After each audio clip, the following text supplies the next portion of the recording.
start chapter number 9, the science, force and laws of motion. Chapter number 9 in science, force and laws of motion. Okay.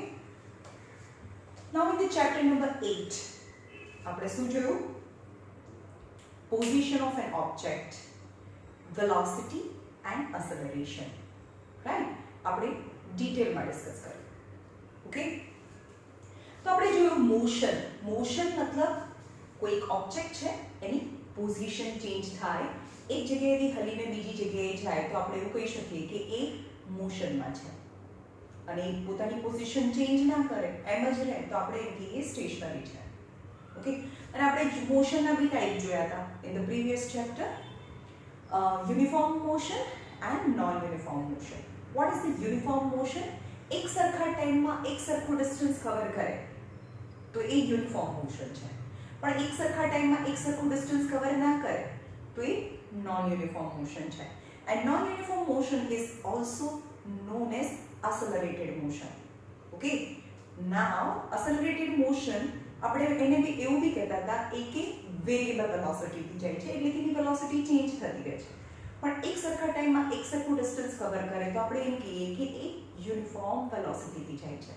સમજમાં આવ્યું? This is all about last chapter. But now in this chapter આપણે એમ કહીએ મોશનમાં આવે છે કોઈ પણ object છે એ stationary છે અથવા તો કોઈ પણ ઓબ્જેક્ટ ઓલરેડી મોશનમાં છે. બે વસ્તુ વિચારીએ માઇન્ડમાં. એક વસ્તુ એક ઓબ્જેક્ટ છે જે સ્ટેશનરી છે અને એક બીજો ઓબ્જેક્ટ વિચારો જે ઓલરેડી મોશનમાં છે. ઓકે, તો જે સ્ટેશનરી ઓબ્જેક્ટ છે એ મોશનમાં આવે અથવા તો જે મોશનમાં છે એની વેલોસિટી ચેન્જ થાય તો એમ જ ચેન્જ થાય. જાદુ ના. હવે હું એમ કહું કે અહીંયા આ પેન પડી છે ને, મારા હાથમાં આ પેન પડી છે, that is stationary object. તો 3000 વર્ષ સુધી અહીંયા ને અહીંયા જ રહે જો હું એને ધક્કો મારીને હલાવું નહીં તો. સમજમાં આવે છે?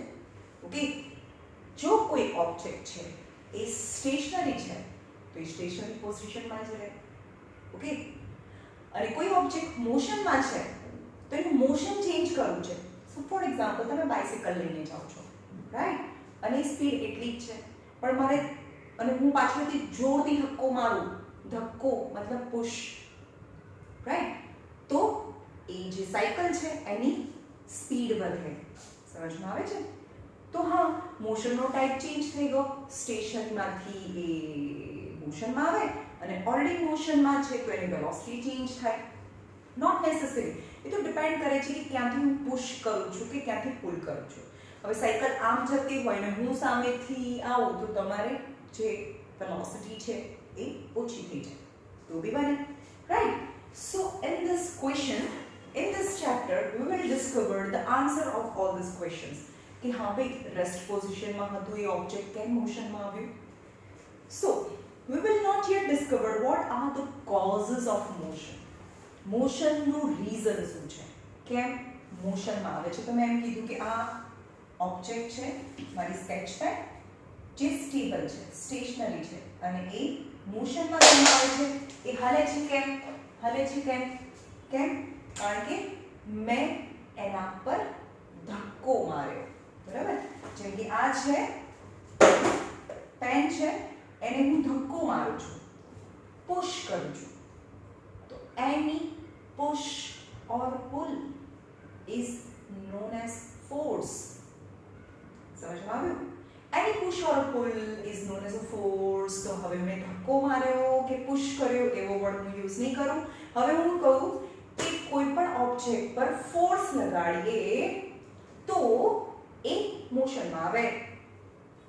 અને કોઈ પણ ઓબ્જેક્ટ ઓલરેડી મોશનમાં છે અને એના પર ફોર્સ લગાડો તો એની વેલોસિટી કાં તો ઇન્ક્રીઝ થાય, કાં તો ડિક્રીઝ થાય, કાં તો એની ડાયરેક્શન ચેન્જ થાય. સમજમાં આવે છે? ફોર એક્ઝામ્પલ, કોઈ એક ઓબ્જેક્ટ છે એ સ્ટ્રેટ રનવે પર જાય છે, બરાબર, અને આના પર સ્ટીયરિંગ વ્હીલ પર ફોર્સ લગાડો તો એની ડાયરેક્શન ચેન્જ થાય. અથવા કોઈ ઓબ્જેક્ટ છે સ્ટ્રેટ રનવે પર જાય છે અને એને એક એક્સેલેરેટર આપે તો એની સ્પીડ વધે, રાઈટ?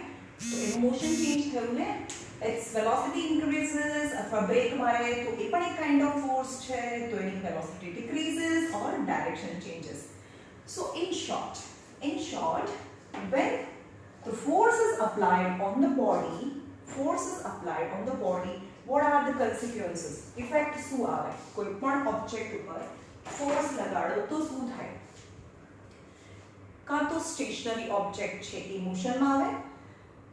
સેકન્ડ, જે ઓબ્જેક્ટ ઓલરેડી મોશનમાં છે તો એની વેલોસિટી ચેન્જ થાય, કાં તો ઇન્ક્રીઝ થાય કાં ડિક્રીઝ થાય, અથવા તો જે ઓબ્જેક્ટ ઓલરેડી મોશનમાં છે તો એની ડાયરેક્શન ચેન્જ થાય, ઓર we can change the shape of an object.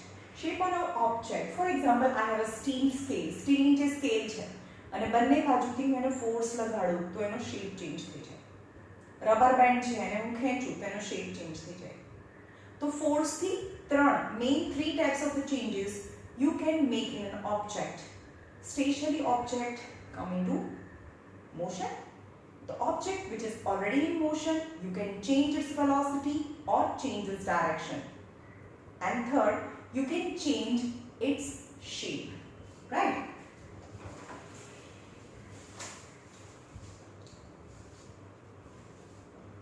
Why does the speed of an object changes with the time? The speed can change થઈ, force ને લીધે change થઈ. Do all motion required any cause? કોઈ પણ motion માટે કોઈ cause હોય છે? જેમ કે આ બુક છે, સ્ટેશનરી પડી છે, એને કોઈ પણ નહીં હલાવે, કોઈ ફોર્સ નહીં લાગે ત્યાં સુધી હલશે નહીં. કાં તો એ વિન્ડ વેલોસિટી, વિન્ડનો ફોર્સ છે, કાં તો મારો બોડીનો મસ્ક્યુલાઇન ફોર્સ છે, એની kind of the force must be exerted in the object. Then and then it can move its position and come into motion. So what is the nature of this cause? જે આ object છે એ મોશનમાં આવે છે તો એ શું છે? ભાઈ એ તો ફોર્સ છે. For many centuries, the problem of the motion and its causes had puzzled scientists and philosophers. પણ મેં તો પહેલા જ કહી દીધું કે ભાઈ એ કોઝ છે ને ફોર્સ છે. પણ બહુ વર્ષો સુધી સાયન્ટિસ્ટ વિચારતા રહ્યા ભાઈ આ ઓબ્જેક્ટ કેમ હલે છે. Scientists and philosophers try hard to find the cause behind the motion. A ball on the ground, when given a small hit, does not move forever. Yes. હવે હું કહું કે એક ગ્રાઉન્ડ છે એના પર કોઈ બોલ પડે છે, બરાબર? એને હું હીટ કરું છું, કિક મારું છું. So obviously it comes into motion, but does it remain in a motion forever? No. કારણ કે એ આગળ જશે, ધીમે પડશે અને ફાઇનલી સ્ટોપ થઈ જશે. સમજમાં આવ્યું? તો કોઈ પણ ઓબ્જેક્ટ છે એ ફોરએવર મોશનમાં ના રહે, કારણ કે એને એક બીજા ટાઈપનો ફોર્સ લાગે છે જેને કહેવાય friction force, but exerted by the ground on which the ball is moving. So after covering some distance, it finally stops.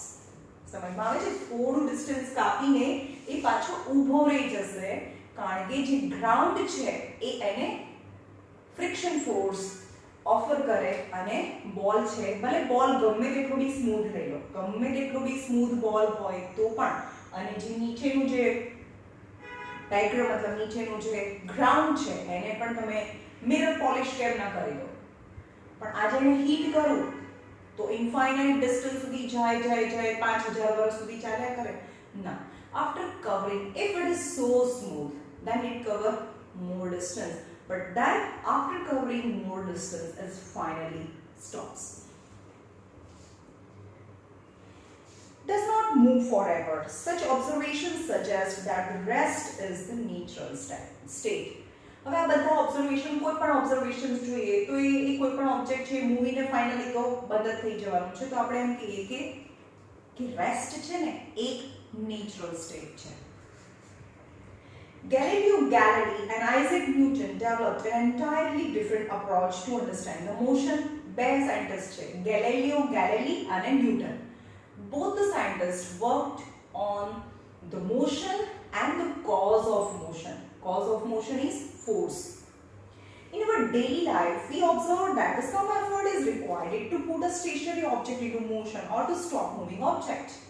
હવે આપણે ડેલી લાઈફમાં આપણને ખબર છે કે કોઈ પણ આમ સપોઝ આ ચેર છે, ચેર અહીંયા પડેલી છે, એ સ્ટેશનરી છે અને મારે અહીંયાથી એને હલાવીને અહીંયા લઈ જવી છે, તો I must apply some force to move a stationary object to bring it in a motion.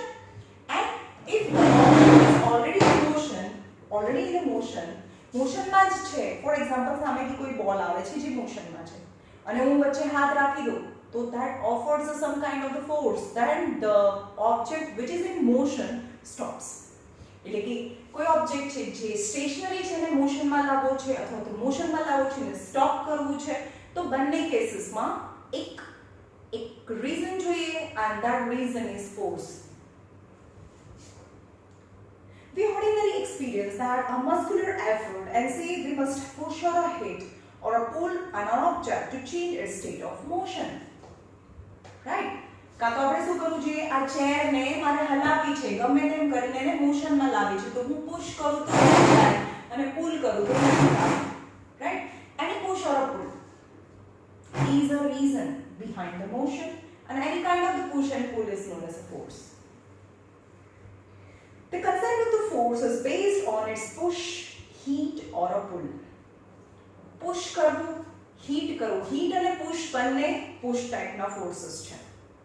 ધક્કો મારો, હાથથી ધક્કો મારો એને આપણે push કહીએ છીએ અને પગથી આપણે જોરથી વધારે ફોર્સથી આપણે એને ફોર્સ અપ્લાય કરીએ તો એને heat કહીએ. And a pull is towards me. કોઈ પણ વસ્તુને મારી બાજુમાં ખેંચીએ, ખેંચવું. Push એટલે ધક્કો મારવો. Let us now ponder yani wondered or think, વિચારો about the force. હવે પહેલી વાર આ ચેપ્ટરમાં force વર્ડ યુઝ કર્યો. Pondered or wondered about force. What is force? What is force?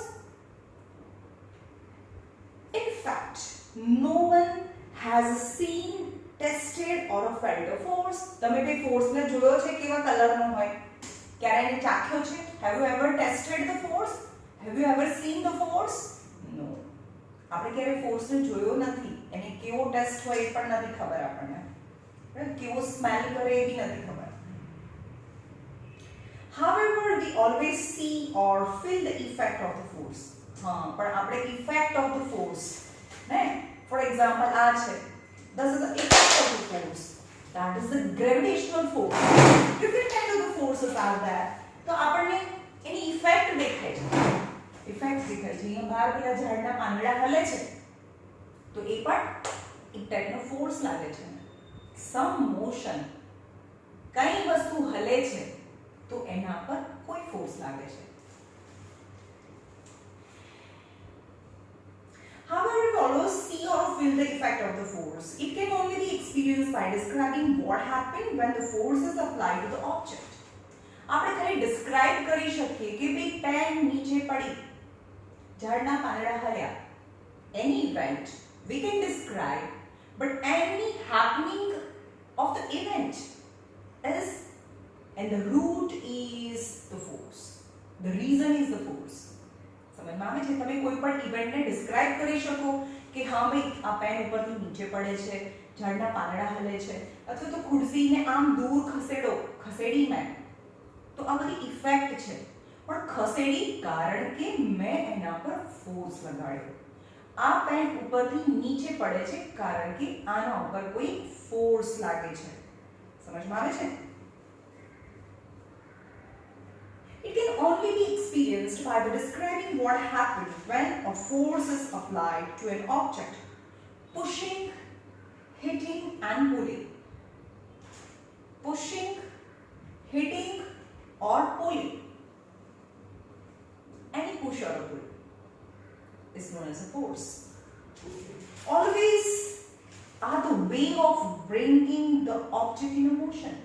આ ત્રણ વસ્તુ છે કે જેનાથી કોઈ પણ ઓબ્જેક્ટ છે એને હલાવી શકો, એને મોશનમાં લાવી શકો. Right? Pushing, hitting and pulling. Any push and pull makes the object in motion. They move because we make a force on them. તો what is push or a pull? આપણે જે ધક્કો માર્યો ને ભાઈ એ જ છે force.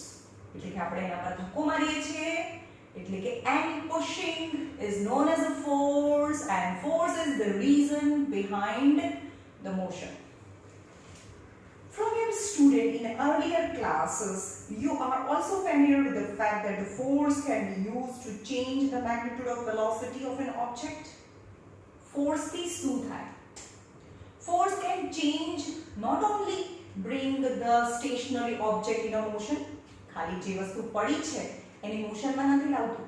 ફોર્સને લીધે જે ઓલરેડી મોશનમાં છે એટલે કે ઓલરેડી એની કઈ વેલોસિટી છે એની વેલોસિટીનું મેગ્નીટ્યુડ એટલે એના નંબર વધે ઘટે.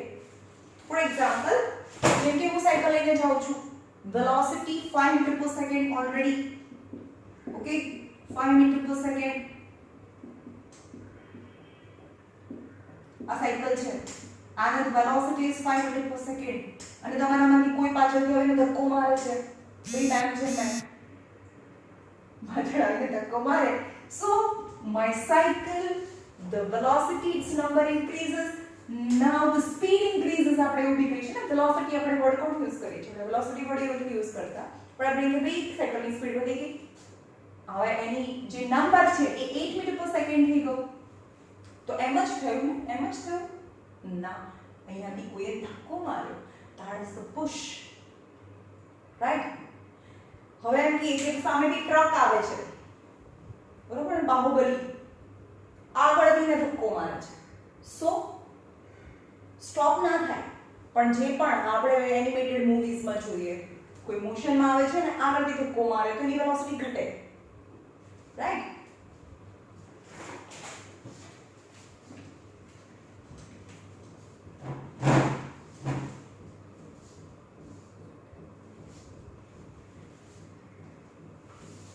हाँ, what are the effect of force? मैं पहला पढ़ा दूँ. Effect of force are three. First is it brings the stationary object in the motion. Second, it changes the magnitude of velocity, the object which is already in motion. And third, it changes its shape.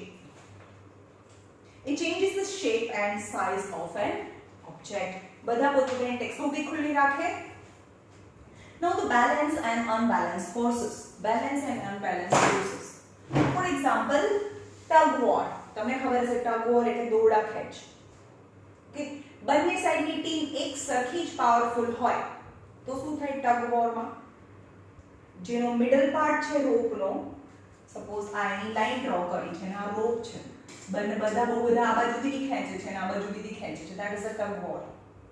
Okay? But when both the team muscular power, muscular forces of both the sides is same, then the central part of the rope do not move any side. कोई एक side पर move ना થાય.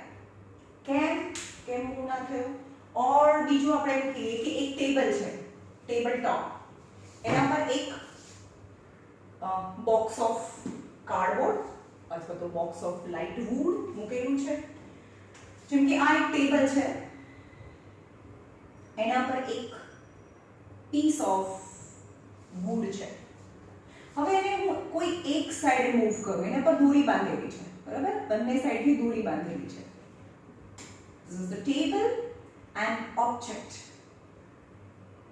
and A direction and B direction. For example, અત્યારે હું એને શું કઈ બાજુ ખેંચું છું? A બાજુ ખેંચું છું. यानी that's the pull. I pull towards A. A side થી એને pull કરું તો શું થાય? This block start moving in a direction towards A. But when I pull towards, હવે આને કોઈ બી તું છોડી દે, હવે હું મારી સાઈડ એને હું ખેંચું છું તો now the block start moving towards B, right? But what happened when with the same forces A and B pull the string towards themselves?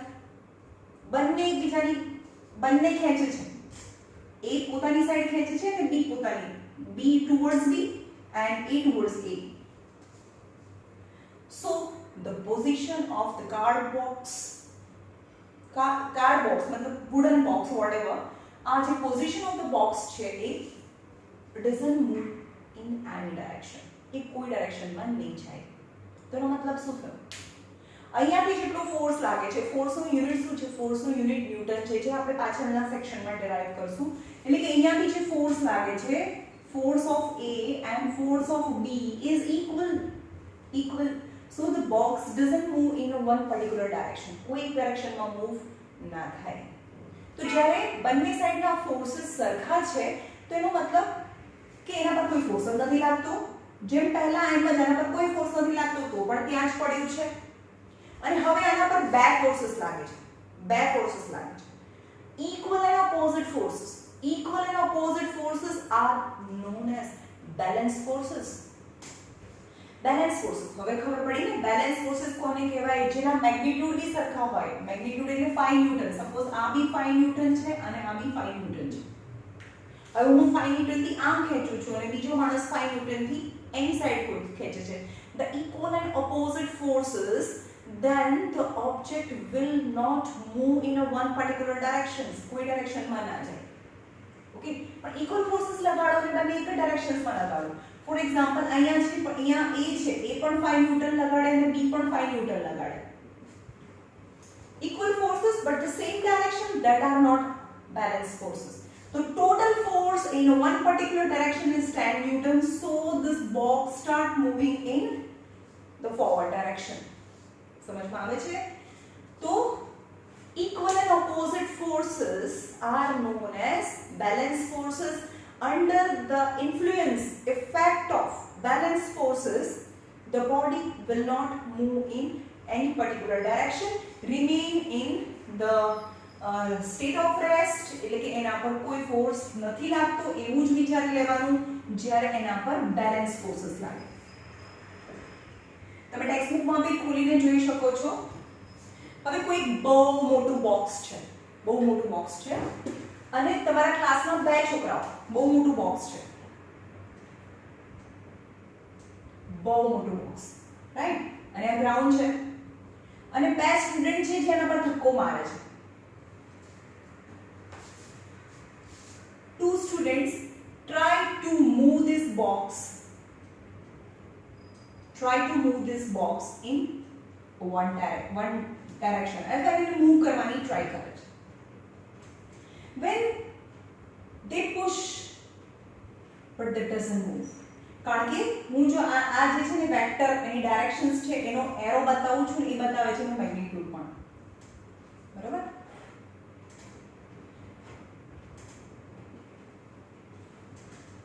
ચલો, હવે આપણે એમ કહીએ કે આપણે તો એક જ જગ્યાએથી ફોર્સ લગાડ્યો, તો બીજો કોઈ ફોર્सेस હશે ને કે હલતું નથી. હમણાં બી આપણે જોયું ને કે બંને સાઈડથી જો આપણે ફોર્સ લગાડીએ એક સરખો જ, તો આ બોક્સ હલ્યું નતું હલતું. મતલબ steel you apply force apply કર્યા પછી પણ આ બોક્સ નહોતું હલ્યું. કેમ? બંને સાઈડથી ફોર્સ આપણે અપ્લાય કર્યો તો પણ નહીં હલ્યું ને, રાઈટ? તો આપણે એને ફોર્સ લગાડીએ છીએ, એક ફોર્સ છે અને આ બીજો ફોર્સ છે, that is the friction force. Friction force is between the two surfaces, surface of the box as well as the surface of the ground.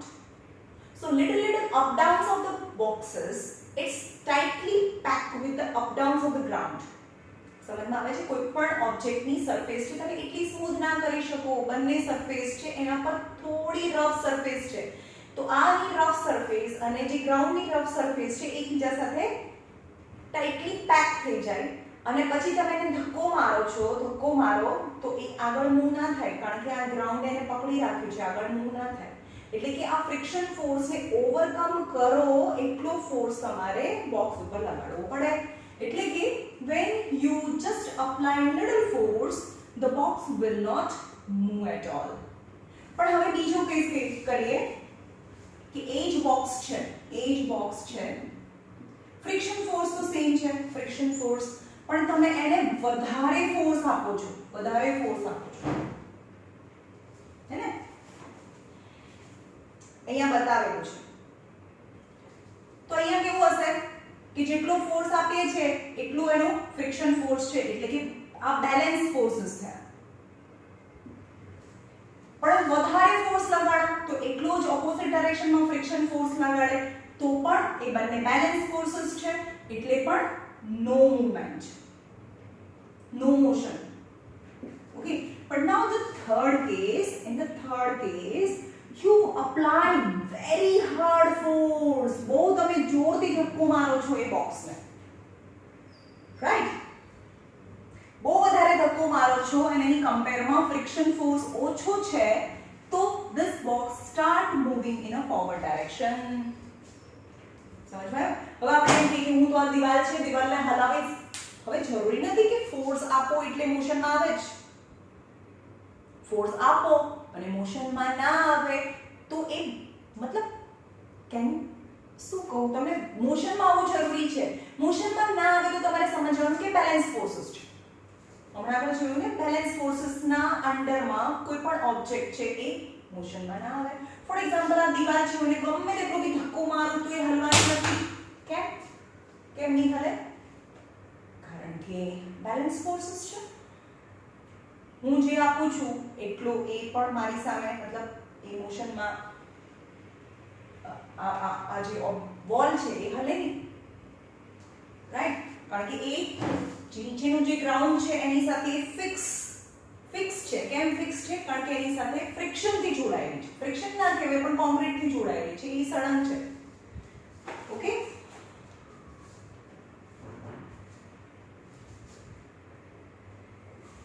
હવે આખો એક્સપેરિમેન્ટ છે અહીંયા હું તમને રીડ કરીને બતાવું છું. What happened when some children tried to push a box on a rough floor? Some children tried to push the box on a rough floor. થોડું રફ છે ફ્લોર એનો. box with a small force, અને small force છે અને નીચેની surface એ rough છે. The box does not move because of the friction acting in a direction opposite to push. એટલે કે જે ડિરેક્શનમાં પુશ આપો છો, જે ડિરેક્શનમાં ધક્કો આપો છો એની ઓપોઝિટ ડિરેક્શનમાં એક બીજો ફોર્સીસ છે જે ફ્રિક્શન ફોર્સીસ છે. એટલે કે equal and opposite forces, that is the balance forces, and under the influence of the balance forces the object will not move at all. This friction forces arises between the two surface in a contact. જ્યારે બે surface એકબીજાના કોન્ટેક્ટમાં આવે ત્યારે friction force લાગે. Okay, કારણ કે it is not possible to make the surface utmost smooth. ગમે તેટલી બી સરફેસ સ્મૂથ બનાવી દો તો પણ એમાં માઇક્રોસ્કોપિક અપ ડાઉન તો રહેવાના જ. એટલે કે બંને સરફેસના માઇક્રોસ્કોપિક અપ ડાઉન એકબીજા સાથે એક જોડાઈ જાય અને એ જે જોઈન્ટ છે એને ઉખાડવા માટે એક ફોર્સ લગાડવો પડે. It balances the pushing force and therefore the box does not move. એટલે કે pushing force and the friction force balances each other and the box will not move. This is because the friction force still balances the pushing force. If the children push the box a little harder, second case, the children pushing the box a little harder, still the pushing force becomes bigger than the friction force. ક્યાં સુધી એને push કરવું જોઈએ? Pushing force is bigger than the friction force, bigger than the friction force. Friction force કરતા pushing force જ્યારે bigger થાય ત્યારે ને ત્યારે બોક્સ છે એ ફોરવર્ડ ડાયરેક્શનમાં મૂવ થાય. What happened when we ride bicycle? What happened when we ride bicycle? તમે already બહુ એની સ્પીડમાં છો, મતલબ એની વેલોસિટી સફિશિયન્ટ છે એના number. For example, you are going in a bicycle with, for example, 25 meter per second. ની સ્પીડથી જાઓ છો તમે. 25 meter per second is too much ના. એક સેકન્ડમાં 25 meter તો ના આવે. 5 meter per second. 5 meter per second ની સ્પીડથી જાઓ છો. Okay? Now you stop pedaling. Pedal મારવાનું બંધ કરી દો. તો તમને શું થશે? ધીમે ધીમે ધીમે જે સાયકલની જે સ્પીડ છે એની ન્યુમેરિકલ વેલ્યુ છે એ ઘટતી જાય. ધીરે ધીરે ધીરે 5 મીટર પર સેકન્ડમાંથી 3 મીટર પર સેકન્ડ, 2 મીટર પર સેકન્ડ, 1 મીટર પર second and finally bicycle stops. Bicycle ઊભી રહી જાય. તો હમણાં મેં કીધું એક સ્ટેશનરી ઓબ્જેક્ટને મોશનમાં લાવી છે તો કોઈ અનબેલેન્સ ફોર્સીસ જોઈએ. એટલે કે જ્યાં સુધી બેલેન્સ છે ત્યાં સુધી મોશનમાં ના આવે, પણ અનબેલેન્સ ફોર્सेस એટલે કે ફ્રિક્શન ફોર્સ કરતા પણ pushing ફોર્सेस harder, greater, then and then the box will move in a forward direction. હવે આપણે એમ કીધું કે એ પહેલી વસ્તુ કે જે ફોર્સ થી શું થાય, જે સ્ટેશનરી ઓબ્જેક્ટ છે મોશનમાં આવે. સેકન્ડ વસ્તુ તો જે ઓલરેડી મોશન છે એની મેગ્નીટ્યુડ ચેન્જ થાય. તો આપણે એમ કીધું કે ઓલરેડી મોશનમાં છે bicycle whose velocity is 5 meter per second and after some time its velocity decreases automatically. કોઈ તો ફોર્સ લાગ્યો હશે ને, decreasing velocity force, that is the friction force. Friction force between the zigzag tire and the ground, the friction force. यानी forward force already motion માં છે, જે bicycle છે ઓલરેડી મોશનમાં હતી એટલે કે એને ફોર્સ ફોરવર્ડ ડિરેક્શનમાં લાગે છે, પણ એની ઓપોઝિટ ડિરેક્શનમાં. હંમેશા યાદ રાખજો ફ્રિક્શન ફોર્સ કઈ ડિરેક્શનમાં લાગે, જે ડિરેક્શનમાં મોશન હોય એની ઓપોઝિટ ડિરેક્શનમાં ફ્રિક્શન ફોર્સ લાગે. બોલ આગળ જતો હોય તો ફ્રિક્શન ફોર્સ એને ઓપોઝિટ ડિરેક્શનમાં લાગે એટલે દરેક વખત એની સ્પીડ છે એ ઓછી થતી જાય. તો જે ડિરેક્શનમાં બોલ જાય છે એ ડિરેક્શનમાં ફ્રિક્શન લાગે તો બે ફોર્सेस થયા ને, તો બોલ ફાસ્ટ જવો જોઈએ ના. સમજમાં આવ્યું? એવી રીતે બાઇસિકલ છે, બાઇસિકલ ફોરવર્ડ ડિરેક્શનમાં જાય અને ફ્રિક્શન ફોર્સ છે એની ઓપોઝિટ ડિરેક્શનમાં છે એટલે કે due to the friction force after covering certain distance the bicycle stop.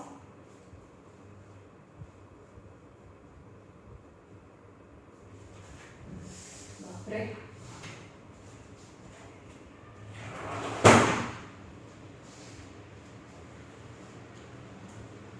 In order to keep the bicycle moving, હવે તમારે બાઇસિકલને મૂવિંગ રાખવી હોય, એને ચાલુ રાખવું હોય તો શું કરવું પડે? એ જ વેલોસિટી ચાલુ રાખવી હોય તો you have to keep pedaling, તમારે એનું પેડલિંગ ચાલુ રાખવા પડે. In order to keep the bicycle moving, we have to start pedaling again. Thus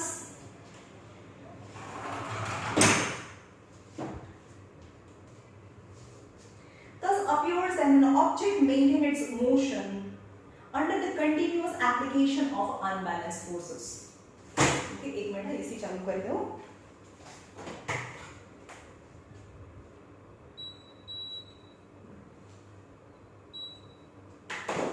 Okay, now આ કન્સેપ્ટમાં શું કહે છે, કોઈ બોડી મોશનમાં છે અને એને મોશનમાં ચાલુ રાખવું હોય તો એના પર એક અનબેલેન્સ ફોર્सेस કન્ટિન્યુઅસલી લગાડવો પડે એટલે કે જે ફ્રિક્શન ફોર્સ છે એટલો જ તમે ફોરવર્ડ ડિરેક્શનમાં ફોર્સ લગાડ્યા કરો તો પણ એટલી જ વેલોસિટી તો એટલી વેલોસિટી ચાલુ રહે, પણ તમારે વેલોસિટી વધારવી છે તો જે ફ્રિક્શન ફોર્સ છે એનાથી પણ ફોરવર્ડ ડિરેક્શનમાં ફોર્સ લગાડવા માટે you have to pedal hard to increase your speed, right.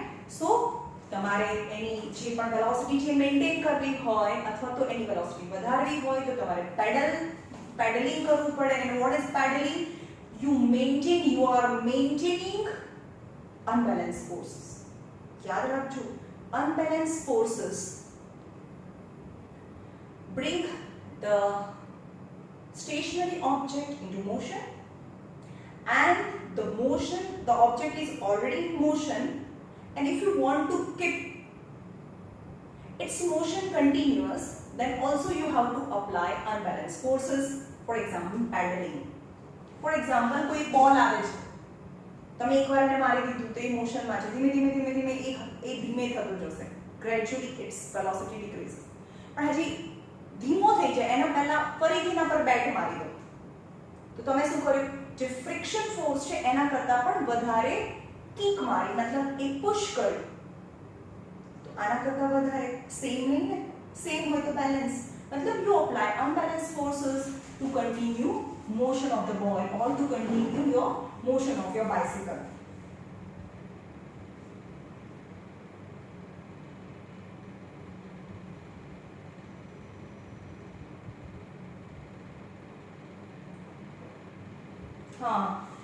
Now this unbalanced forces is responsible, યાદ રાખો હવે એવી લાઈન છે, unbalanced forces is responsible, ખાલી force નહીં લેવાનો, force ને લીધે આમ થયું, force ને લીધે આમ થયું, force in unbalanced forces unbalanced forces is responsible to bring the stationary object into motion, and the unbalanced forces is also responsible to bring the object which is already in motion, then its magnitude changes or its direction changes under the influence of unbalanced forces. And the change in its speed, forces is applied. However, if the force is removed completely, the object would continue to move with the velocity it has acquired till then. હવે આપણે એમ કહીએ કે if છે, બહુ મોટો if છે ભાઈ, એવું તો પોસિબલ જ નથી. પણ વિચારો if the friction force you remove, નીચેથી કોઈ friction force નથી, એના પર કોઈ friction નથી લાગતું. કોઈ બોલ છે અને એના પર તમે ફોર્સ લગાડો છો, then as per the law, when the object is stationary and you apply force, then it comes into motion. Unbalanced forces એટલે મોશનમાં આવે. મોશનમાં તો આવી ગયો. હવે ધીમે ધીમે એની સ્પીડ ઓછી થાય, પણ હવે મેં કીધું ફ્રિક્શન તો છે જ નહીં. ધીમે ધીમે એની સ્પીડને ઓછી કરવાનું રીઝન કયું હતું? ફ્રિક્શન. પણ એવું કહે છે કે if I remove the friction and when the object move, then it continue moving forever, millions of years. If, but if is not possible. If friction force is not present, then the moving object continue its motion for infinite period of time. Now the first law of motion,